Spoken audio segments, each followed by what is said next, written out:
ക്ഷേത്രങ്ങളെ കുറിച്ചിട്ടാണ്.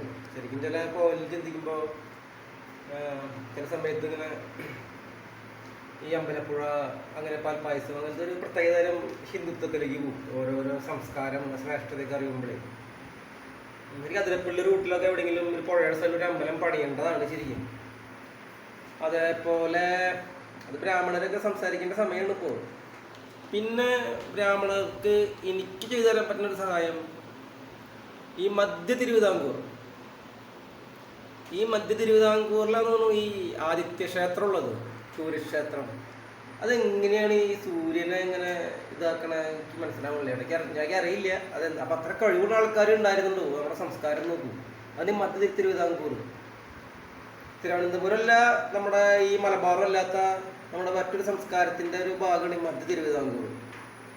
അപ്പം അവിടെയാണ് ഈ ആദിത്യ ക്ഷേത്രം ഉള്ളതെന്ന് തോന്നുന്നു. അല്ലാതെ അപ്പം അത് ആ ബ്രാഹ്മണന്മാർ എങ്ങനെയെങ്കിലുമൊക്കെ ഒരു ചർച്ചയിൽ പങ്കെടുക്കുകയെ അല്ലെങ്കിൽ ഒരു വീഡിയോ ആയിട്ട് ചെയ്ത് കഴിഞ്ഞാൽ കേൾക്കാൻ രസമുണ്ടായിരുന്നു, എന്നറിയാനായിട്ട്. അതെങ്ങനെയാണ് പറ്റണല്ലേ? ഭയങ്കരം തന്നെ. എനിക്കറിയില്ല നമുക്ക് എങ്ങനെയാണ് ബ്രാഹ്മണൻ നമുക്കറിയില്ല. ഞാൻ ചില പോയിന്റ് പറഞ്ഞോളൂ. അപ്പോൾ ഇവിടെ ഈ പാർലമെന്റിൽ അപ്പം ഈ കോക്രോച്ചിൻ്റെ ആള് ഇപ്പോൾ ചക്കൻ ബർഗർ കഴിച്ചപ്പോൾ പിരിച്ചു വിട്ടെന്നൊക്കെ പറയുന്നുണ്ടായിരുന്നു. അതിൻ്റെ ഒന്നും ആവശ്യമില്ല. നിങ്ങൾക്ക് ഒന്നും അറിയില്ല, രാഷ്ട്രീയം ഒന്നും അറിയില്ല നിങ്ങൾക്ക്. പക്ഷെ നിങ്ങൾ ചെറിയ യുവത്താണ്. അവിടെ ചേട്ടൻ പറഞ്ഞുതരാം. മോനെ, കോക്രോച്ചിൻ്റെ മുതലാളി, നല്ല ഭക്ഷണം പാകം ചെയ്തിട്ട് പ്രതിഷേധിക്കും. നല്ല ഓൾ ഇന്ത്യൻ ലെവലിലുള്ള ഭക്ഷണം പാകം ചെയ്യുക, അതിന് വേണ്ടിയിട്ട് എന്തെങ്കിലും സ്പോൺസർമാരെ കണ്ടെത്തുക. എല്ലാ ഭക്ഷണവും പെൺകുട്ടികളൊക്കെ ഉള്ളതല്ലേ, അല്ല ഭക്ഷണം കഴിക്കുക. അല്ലാണ്ട് ഭക്ഷണം കഴിക്കാണ്ട് പ്രതിഷേധിച്ചിട്ട് എന്താ കാര്യം? എല്ലാ തരത്തിലുള്ള ഭക്ഷണം ഉണ്ടാവണം. അതൊരു വഴി കൂടെ പോട്ടെ. പാട്ട് കേൾക്കുക, ഡാൻസ് കളിക്കുക, അങ്ങനെ പ്രതിഷേധിക്കും. അഹിംസയുടെ വേറെ രൂപം, നൃത്തരൂപം.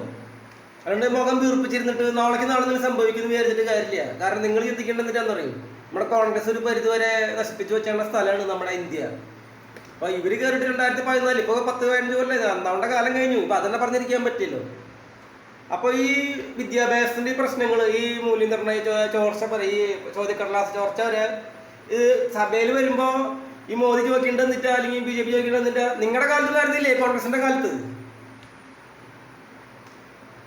ഇതെല്ലാം സംഭവിച്ചത് മുമ്പുണ്ടായിരുന്നു. അപ്പോൾ ആ സിസ്റ്റം എന്താണെന്ന് നമ്മൾ അറിയണം. എന്ത് സിസ്റ്റമാണ് ഇന്ത്യയെ നശിപ്പിക്കാൻ ഇങ്ങനെ വർക്ക് ചെയ്തുകൊണ്ടിരിക്കുന്നത് ബ്യൂറോക്രസിയിൽ? അതാണ് ചർച്ച ചെയ്യേണ്ടത്. അപ്പം നിങ്ങൾ ഭക്ഷണം കഴിച്ചിട്ട് നല്ല ഉഷാറായിട്ട് പാട്ടൊക്കെ ഇട്ട് നൃത്തമൊക്കെ ചെയ്ത് പ്രതിഷേധിക്കുക.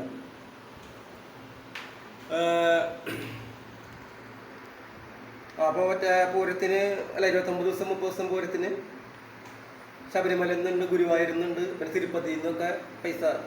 അത് സാര കാര്യങ്ങൾ, അത് ദേവസ്വം ബോർഡ് കൊടുക്കണം. അങ്ങനെയാണ് സർക്കിളായി ഉണ്ടാക്കണം. അല്ല ഗുരുവായൂർ സ്വർണ്ണം എന്ത് ചെയ്യുന്ന അറിയാണ്ട് കേന്ദ്ര സർക്കാരിൻ്റെ ചെയ്ത് എന്താ കാര്യം? അല്ലേ? അതെന്താ കാര്യം? ഞാൻ ഒരു കാര്യം പറഞ്ഞുള്ളൂ. അമ്പലങ്ങൾ കാര്യം കഴിഞ്ഞു. വേറെ എന്തോ ഓർത്തു, അടുത്ത വീഡിയോയിൽ പറയും.